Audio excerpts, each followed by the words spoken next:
চলো তোমাদের নবদ্বীপ ধাম থেকে ঘুরিয়ে নিয়ে আসি। এটা কিন্তু নবদ্বীপের রাধারানীর মন্দির। এখানে নাকি গুপ্ত বৃন্দাবন রয়েছে। 20 টাকার টিকিট কেটে নিয়ে ঢুকে পড়লাম গুপ্ত বৃন্দাবনে।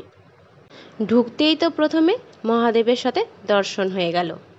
যেখানে কৃষ্ণ রয়েছে সেখানে মহাদেব থাকবে না, এমনটা কি হয়?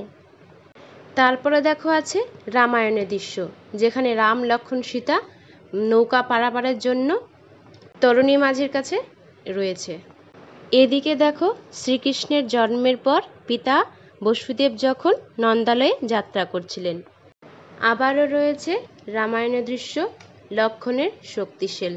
এখানে ঢোকার পর মনটা একটা অদ্ভুত রকমের শান্তি লাগছিল। তারপর কিন্তু আবারও ফিরে আসলাম মহাভারতের দৃশ্য, যেখানে পিতামহ ভীষ্ম অন্তিম শয্যায়, শ্রীকৃষ্ণের সাথে পঞ্চপাণ্ডব আর কর্ণ।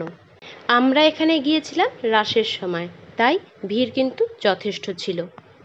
তারপর দেখো কংসের কারাগারের দৃশ্য, যেখানে মাতা দৈবকী ও বসুদেবকে বন্দী করে রাখা হয়েছিল। এবারে চলে আসলাম শ্রীকৃষ্ণের লীলা, শ্রীকৃষ্ণকালী লীলা। এই কৃষ্ণকালী লীলা সম্পর্কে তোমরা সকলেই জানো। তারপরে কিন্তু রয়েছে বৃন্দাবনের সবচেয়ে বড় ও মধুর লীলা, রাসলীলা।